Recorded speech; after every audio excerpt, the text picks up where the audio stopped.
Welcome back to my kitchen. My name is Michelle and I'm a community outreach dietitian for Parkview Health.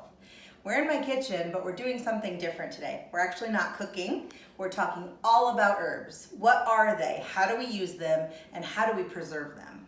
So let's get started. In my personal opinion, I feel like herbs are the unsung hero of a recipe because they add so much flavor and they're so tiny, but it makes a difference. One of the ways it makes the biggest difference is we reduce the amount of sodium we add to a dish by replacing it with fresh herbs. So a lot of times people with high blood pressure, we encourage them to lower their salt intake and try adding these wonderful herbs to get some extra flavor so it's more appetizing for you to enjoy. The flavor comes from the oil in the cell walls of a leaf, and that leaf is what we call the herb. Every once in a while, when I'm getting ready to pull out a fresh herb, I get disappointed because I've noticed that they've gone bad. I have ways to help you prevent that from happening to your herbs. Today, the herbs that I'm using have come from the greenhouse, which I'm really excited to share with you. And then also later in the segment, we're gonna actually have Farmer Camille make an appearance on our video, and she's gonna talk to you about how to start your own garden and some of her favorite produce that she sees in the greenhouse. Some of the produce we have here, we have two different plates. The first plate is our more delicate / tender herb, and then this is more of a hardy, robust herb. So in the tender category, we have basil, we have mint, we have parsley. Those are featured here. Also cilantro would be another one. And what this means is they're more delicate. I love all of those herbs. I use them all the time. Basil is great in a salad or in a spaghetti sauce. Mint is nice and refreshing in the summer for beverages to enhance your water or to put in salad as well. And then parsley, it could be a nice garnish or it can actually add a lot of flavor. When we look at the more robust category, we have things like thyme, oregano, sage, and marjoram. When we talk about thyme, thyme is wonderful. It goes in everything. I think you remember me making those roasted carrots at the very beginning. Well, thyme was my other main ingredient. When we talk about oregano, it's very common in Mediterranean dishes. A lot of times it can be used in salad dressings. I prefer to actually use the dried oregano because I find that fresh oregano can be pretty strong. Sage goes really nicely with poultry dishes or chicken dishes, and then marjoram goes nicely in soups and things like that. So we're going to be talking about all of these today, but right now I'm going to focus on more of the tender herbs. Our first tactic is using the refrigerator. When we have tender leaves like parsley and cilantro, the best thing we can do is take a little off the stem by cutting it, and then using a ball jar, filling it with a little bit of water and putting the herb into it. The next step you want to do is take a plastic bag that has a little bit of a seal to it, and that helps keep the moisture in. So this is how you actually would properly store cilantro or parsley. When we talk about robust herbs, it's a little bit different. So again, making sure that it's clean and ready to go, and then you're going to take a damp paper towel and you're actually just going to roll it up like so, and then you're going to take a Ziploc bag and stick it in there like that, and take all the air out as much as possible and seal it up. Tactic number 2, move from the refrigerator to the freezer. So before your produce goes bad, take the herbs, chop them up, and then put them in 1 tablespoon portions into an ice cube tray. Top it with water, and then push down the herbs to make sure that they're not above water. Pop them in the freezer, and then you get these cute little herby ice cubes. And these are perfect for soups, stews, roasting veggies. What you want to do is take out the air and put the type of herb that's on the package and then the date that you did it, pop them back in the freezer, and they're ready to go.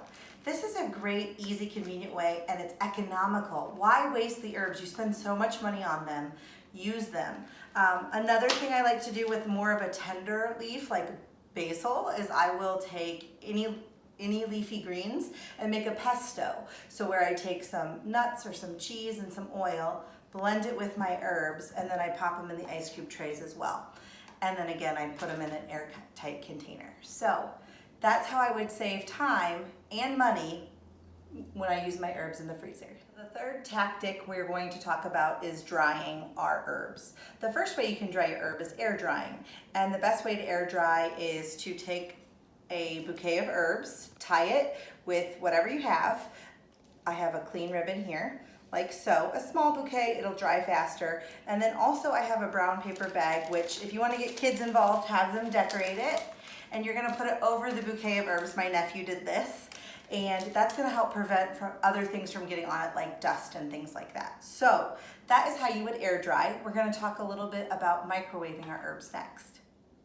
Microwaving herbs is my favorite way to do it. It's quick, it's easy, and it's convenient. Especially for busy moms or people on the go, this is super simple.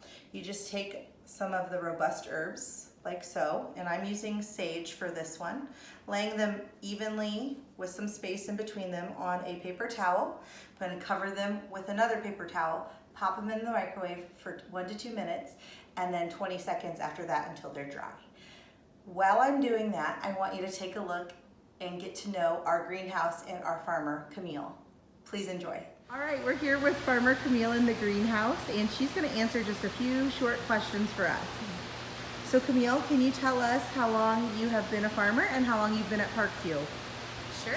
I've been farming for about 20 years, so since I was like 5. But I've been at Parkview for about 1.5 years now, so the fall of 2018 I started.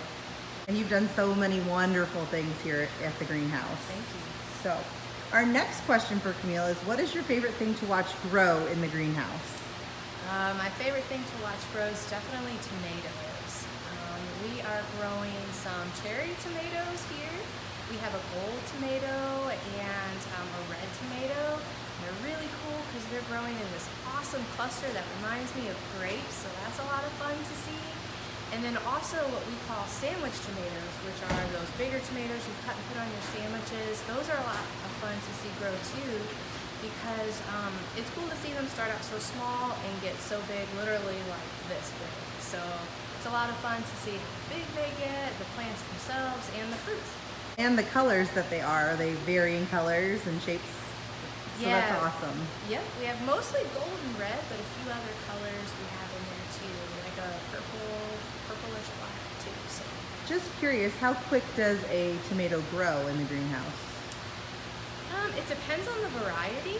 So from time of transplanting to the time you harvest, I would say anywhere from 60 to 80 days. Cool, okay. And then tell me this, when would be the best time to think about starting a garden at home outside?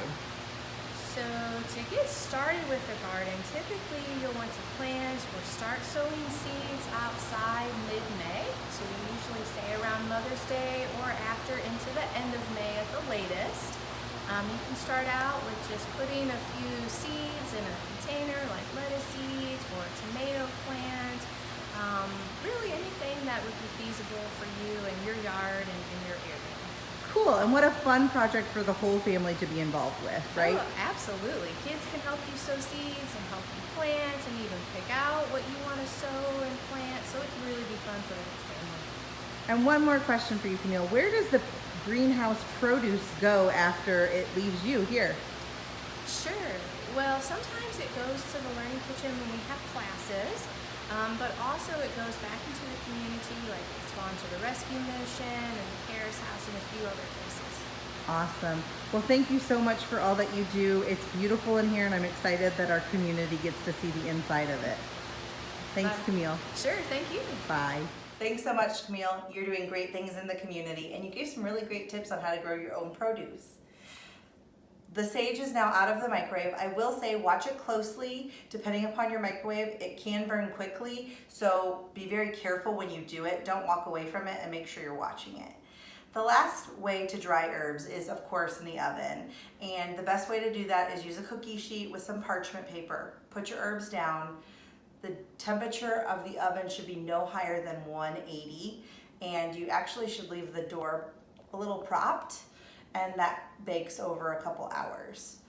If you have little ones at home, I do not recommend this method because we don't want our stove to be open when people are walking around. So my favorite method again is either the air drying or the microwaving, but whatever method you're most comfortable with, you should do. I love herbs, and I hope you saw today how many great ways you can preserve them and how great they are for you. When we talk about it, a couple more tips when we use dry herbs. Make sure when you use them, don't just put them in. Break them up with your fingertips because that releases the oil. So that's going to add that extra aroma and that extra flavor to the dish. It's really important. Also, if we're using dry herbs, 1 teaspoon of dry herbs equals 1 tablespoon of fresh. Because they're dry, they're more concentrated. So less is more.